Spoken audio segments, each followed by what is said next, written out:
My name is Rochelle Nurse, and I am the owner of Goldfish Swim School in Covington, Louisiana. It's very important for children to learn to swim at an early age. Today in the United States, we know that the #1 cause of unintentional death amongst children ages 1 to 4 is unintentional drowning. We know if children can learn to swim, it'll reduce the number of drownings by 88%. Parents should start looking for swim lessons at about 4 months of age for their children.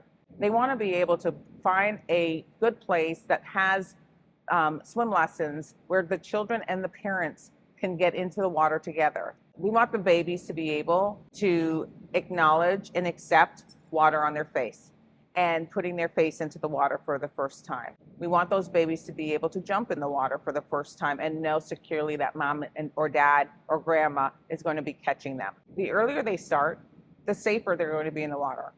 And parents are going to be comfortable with their kids being in the water as well. Hi, my name is Julie Alshire. I work at Goldfish Swim School in Covington.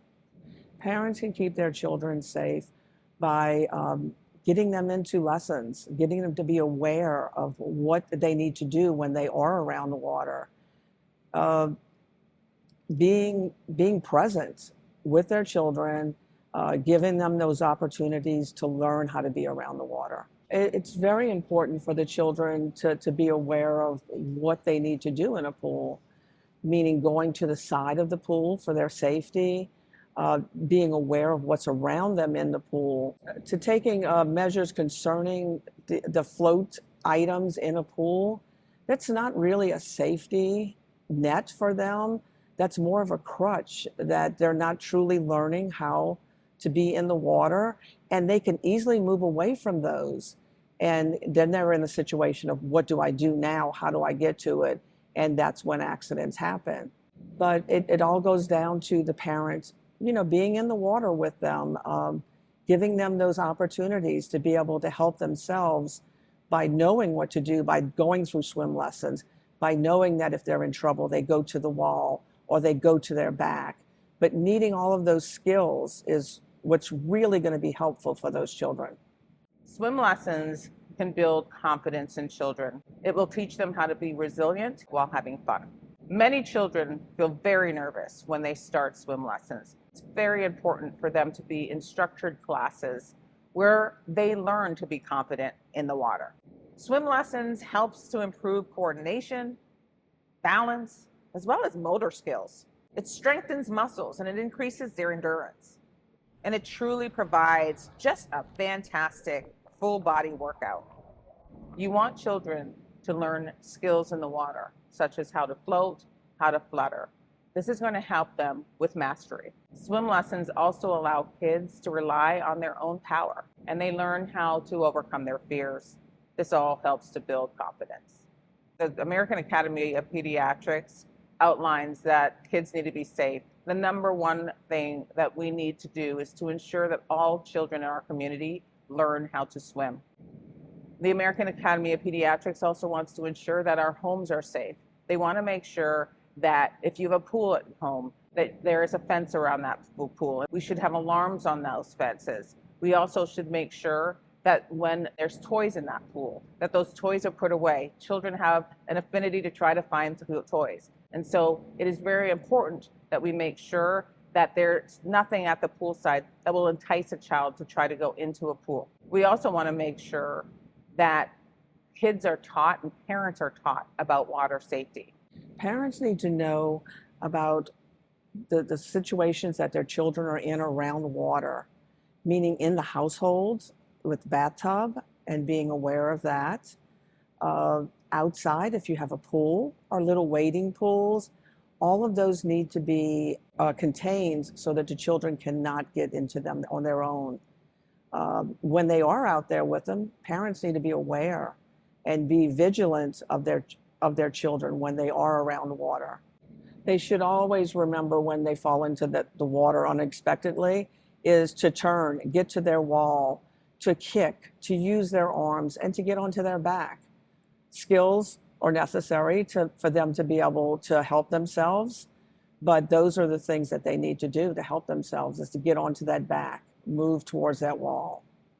If a child sees someone in trouble and you're in the pool and they're not aware of the depth that they're at that time, the proper thing they should do is get something to reach out to them. They should never put themselves at risk because one's not going to help the other if they're having a problem. So finding something around the pool, a stick, a noodle, anything to try to reach out to that child to help them, yelling to them to follow, what you're saying. Panicking in the water is not a great situation. Anytime you're frailing, you're up and down, you're moving your arms, you're not being productive.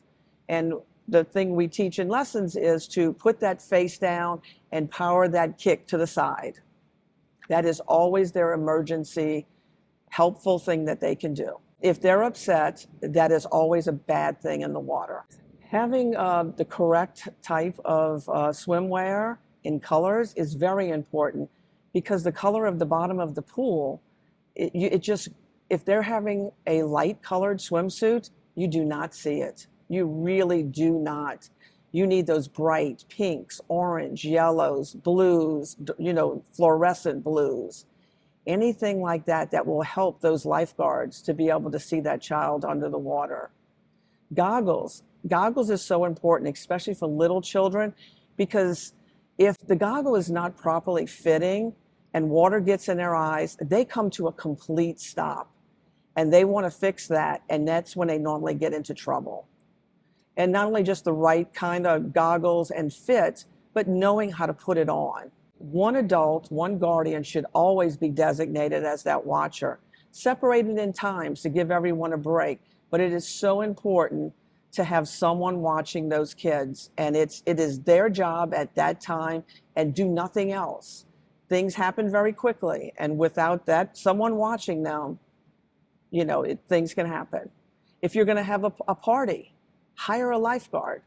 There are lifeguards in the community you can find, but get a lifeguard there so that gets you off the hook from having to do that, and someone is vigilantly watching those kids at all times.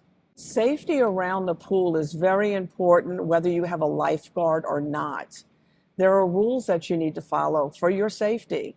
Running is not a great thing because you can slip because there's water everywhere. Inside the pool, following rules, general safety rules of jumping into the pool so you don't hurt yourself. Playing some silly games that put you, at risk. And so those rules, even as a parent, you need to create those rules and you need to enforce those rules and be present when the kids are playing. Because accidents do happen. It's not meant to happen, but it will happen. And that's why lifeguards are so vigilant when it comes to the rules of the pool. They're not being mean. They just want the kids to be safe. Every child is unique. Every child will learn a little differently. And we want to make sure when you choose a good swim school or a good swim instruction, that those children feel comfortable. Parents are always tempted to have a swim instructor come to their home and do private lessons. And if you can afford that and you've got somebody who is trained, that is fantastic. However, most of us can't afford that. On deciding on swim lessons, make sure you've got a place that is safe. That swim school must have lifeguards on deck at all times. Consider a swim school that has an evidence-based curriculum that is reviewed continually by experts in the field. You really should consider swim lessons where there's a small ratio of students to instructors. Oftentimes people will say, well, it's better to have a private lesson as opposed to my child being in a classroom with 3 other children. But you want them to have that small class size. You want to make sure that they're getting swim lessons that are developmentally appropriate for them and being there in a social environment with other kids who are really helping them to push the limits. When they're able to take group lessons, they actually learn how to follow instructions and they learn how to work collaboratively with others. Again, every child is unique. And so you want them to be able to have their turn with an instructor, but you want them to be with a group of students where they learn still how to share. They still learn how to be friends. And they're doing all of this while having a golden experience, and it's fun. Children need to learn to swim year round and not just in the summer. A lot of times when they just do swim lessons for 2 or 3 months in the summer, they forget those skills. Swim lessons are about ensuring that there's repetition and there's progression, and that progression takes time. We want to make sure that our children feel safe in the water, and that too takes time. But once they feel safe, once they have the courage, and once they're ready to take risks, it's really important that they now are able to continue to practice those skills. And even if you do not have them in a structured swim lesson, as long as you have them in a safe environment and they are in that water year round at some point in time, it's really important. So find your local indoor swim school, find your local YMCA, wherever it is, but let your child be exposed to water all year round. Throughout the years, I have seen, children come and go in lessons and not continue, but my main thing is keep lessons going. It's just very important for that child's skill set to completely develop and their confidence to completely develop. As a parent, when you're looking for a swim school for your child or a program in order for your child to be able to be safe in the water, you want to consider that continual swim program. I'll tell you a story. I have two great children. One today is 16 and one is 14. With the first child, as most parents can relate to, we do everything and we make sure we try to do everything right. And so I started swimming with my daughter when she was 9 months. And we did the mommy and me. I got in the pool with her, and we did that for almost a year. And we learned how to float. We learned how to be confident in the water, and we learned those basic safety skills. We never stopped. We continued to progress with that same swim school. And when she was 5, we went into swim team. And so she had built confidence. She had rigor in that pool, and she learned to swim from one end of that pool to the other. She learned all of her basic strokes, and to this day, she's a great swimmer. Well, the second child comes around, and at 2, we had not put him in the pool, and we were having a pool built in our backyard. And so we thought, oh goodness, the pool's going to be built in 3 weeks, so we need to get him to go ahead and learn to swim. And we started doing these quick jumpstart clinics with him, with the expectation of he doesn't have to do anything more than that. He's going to do these week-long, and he's going to be an expert swimmer. And so he did it. We got a pool. We did some private lessons in the backyard, and we thought he was a decent swimmer. Right before the pandemic, we took a family vacation, and we were on an island, and we took a boat out to do some snorkeling. And my daughter jumped in the water, and she was treading her water. She looked very natural. She was probably in 100 feet of water. However, my son was very hesitant to get into the water. He held on to the line. And me and my husband looked at each other and realized he doesn't know how to swim. And this was a child who grew up with a pool in his backyard for 12 years of his life. A child that went to the beach almost every vacation. But when we put him in a large body of water, if we were not there, or there was going to be some type of accident, I'm afraid my child would not have been able to survive. Structured swim lessons work when the child progresses through them, when the child is able to swim from one end of the pool to the other end of the pool. When you're in a large body of water, learning how to float on your back may help you until safety gets there. But having the ability to learn how to do your breaststroke, your backstroke, to tread water is what's valuable in large bodies of water. But if you're in a large body of water, make sure that you are wearing a Coast Guard approved life jacket. In the United States, 20 million people do not know how to swim. Of all the people in the United States, 57% have never taken a formalized swim lesson. We think that approximately 11 school buses of children die every year from drowning. 34 classrooms of children drown every year. In Louisiana, we see that most of our drownings actually happen at home. So 44% of the drowning cases in Louisiana are happening in somebody's backyard. So 22% of our drownings in the state of Louisiana are actually happening in large bodies of water. So our bayous, our lakes.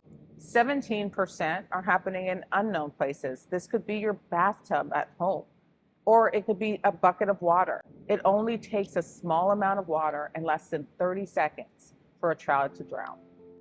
Louisiana, we have a problem. In Louisiana, we have the worst drowning rates in the nation. Drowning in Louisiana is a problem because we're a state surrounded by water. We do not have the same amount of year-round swim facilities. So there's an issue with access, but there's also an issue with education. We need to educate our community that year-round swim lessons is huge. It makes the difference between life and death and closing the gap for our drowning statistics in this state. Tackling the drowning rates in Louisiana is a community effort. We need physicians to have conversations with their patients as well as their parents regarding the importance of swim safety and prescribing swim lessons. We need local schools to ensure that water safety and drowning prevention is part of their curriculum in all of their schools. We need local businesses to work with their local swim schools to promote swimming lessons for children. We need our public officials, our local government, our parish, our state, as well as the federal government, to recognize that every child in America needs access to formalized swim lessons, and every child needs to have education regarding water safety and drowning prevention.